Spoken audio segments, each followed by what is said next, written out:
এই নজলটার মাধ্যমে ফন্ডেন্ট ছাড়াই খুব সহজে ক্রিম দিয়ে আপনি একটা পুতুলের কিন্তু অসম্ভব সুন্দর ড্রেস তৈরি করতে পারবেন। তো এই নজলটা আপনারা দেখে হয়তো বা বুঝতে পারছেন এটা কোনো ধরনের রোজ নজল না। হ্যাঁ, আমি আজকে এখানে যেই নজলটা দিয়ে কাজ করছি এটা হচ্ছে ডালিয়া ফুলের একটা নজল।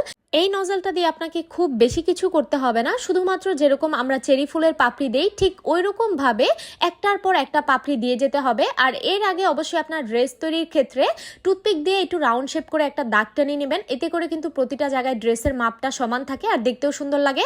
আর হ্যাঁ, ড্রেস তৈরির ক্ষেত্রে মনে রাখতে হবে নিচের থেকে আপনাকে উপরে উঠতে হবে। আপনি কখনোই পাপড়িগুলো উপর থেকে দেওয়া শুরু করবেন না, তাহলে কিন্তু ড্রেসটা একদমই হবে না আর দেখতেও ভালো লাগবে না। আর শুধুমাত্র বডির পার্টটুকুতে আমি এই নজল দিয়ে কাজ করিনি, আমি উপরে পাইপিং ব্যাগ দিয়ে এরকম ছোট ছোট ডট ডট করে ডিজাইনটা করেছি।